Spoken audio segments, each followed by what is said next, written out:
Shavua Tov, everyone. Welcome to video number 51 in our WhatsApp story group. I translated and adapted this story from the book Sapuri Hasidim by the Gaon Rabbi S.Y. Zevin 24 years ago. It's number 133 on my email list, and subsequently I included it in my first book, Saturday Night Full Moon. Its title is Silence Speaks. The leading Vizhnitz Rebbe of his generation, Rabbi Yisrael Hagar, this was about the year 1900, he had the custom that each evening he would take a stroll accompanied by one or two of his attendants. Rabbi Yisrael ben Baruch Hagar had thousands of Hasidim. And he was, because he was such a warm personality and warm and friendly to every Jew, he was known as the Ahavas Yisrael, which is also the title given to the set of books that contain his Torah thoughts, which were published posthumously.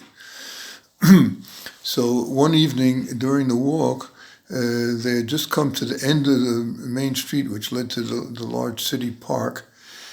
And just before they got to the park and turned around, all of a sudden the attendant sees the Rebbe dart to the side, go up the stairs to this mansion that's like next to the park, and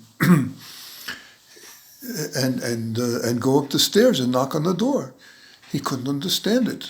Why is he going to this house of all houses? This is the house of the manager of the bank, of the local bank.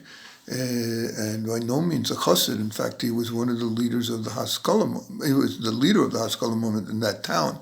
Haskalah movement, the Enlightenment movement, what became eventually the Reformed Jewish movement.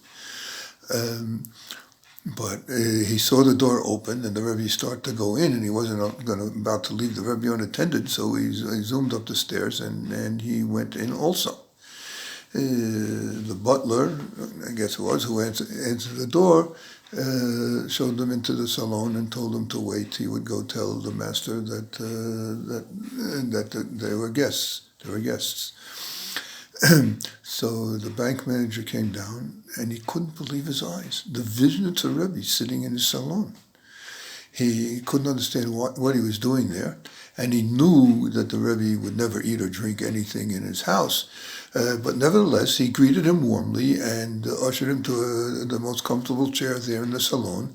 And he pulled up a regular chair opposite the Rebbe, sat opposite the Rebbe, and he prepared himself to hear what the Rebbe had to say. Why had he come? This was very strange. The Rebbe sat there and didn't say anything.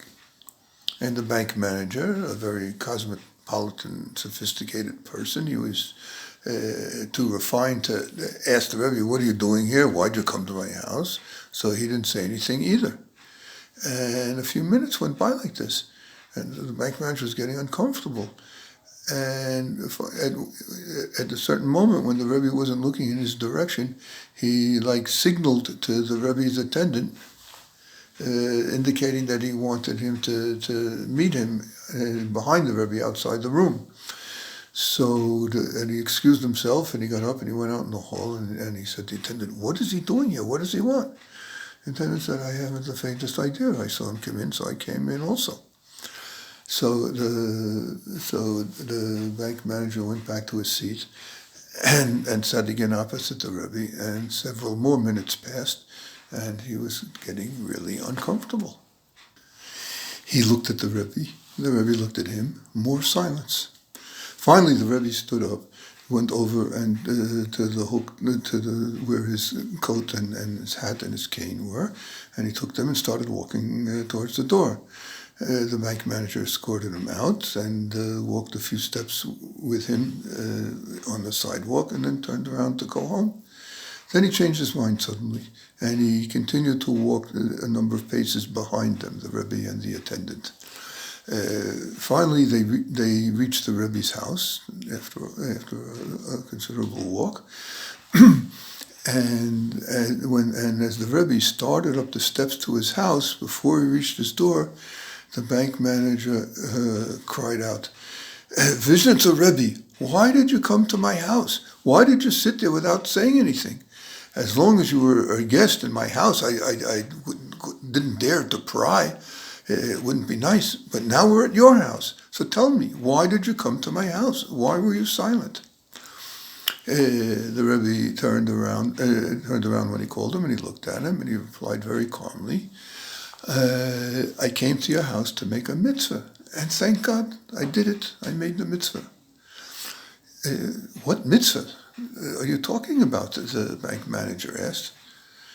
Thinking to himself, what mitzvah can you possibly make by just sitting there quietly? So the Rebbe said, our sages teach that just it is a mitzvah to speak out, to rebuke when necessary, and when there's the possibility you'll be listened to.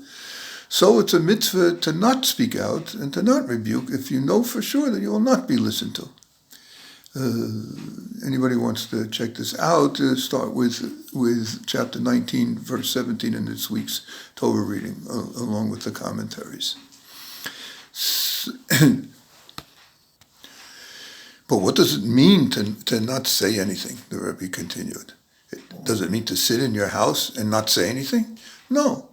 You have to go right up to that person, face to face, and don't say anything. And that's what I did. Baruch Hashem, I made the mitzvah. Good night. And he started to open his door. But how did you know I wouldn't listen? Said the bank manager. And what is it that I wouldn't listen to? Well, I can't tell you that, said the Rebbe. Then I'll lose my mitzvah. And by now the bank manager was half crazy, and he kept pleading stronger and stronger for the Rebbe to tell him. Finally, the Rebbe said, "Oh, okay, I can see you're not going to stop pestering me." He said, "This morning, a young widow came to see me at my house. Her husband had passed away during a number of months ago, and since then she has not been able to make any of the mortgage payments on her home. The mortgage is held by your bank, and she got a letter signed by you that the bank is foreclosing on the house because of non-payment of the mortgage, and next week they're going to auction off the house. Well, that means the widow and her children and her orphan children will be out on the street. So she came to me because she knows you're Jewish, and she was hoping I could influence you." The bank manager gulped. He said, "Rebbe, look, I'm sorry, you don't understand. I don't make the policies of the bank. It's not my decision. That's from the main office in Vienna, and my job is to enforce the rules. It's not my decision." The Rebbe said, "That's what I said. That's what I said. I knew you wouldn't listen." And he went into the house and closed the door. The bank manager could barely digest what had happened. He stood there silently and still for a few moments. Then he turned around and went home. And that whole night he couldn't sleep. Practically couldn't sleep. He was such in a turmoil from this encounter with the Vizhnitz Rebbe.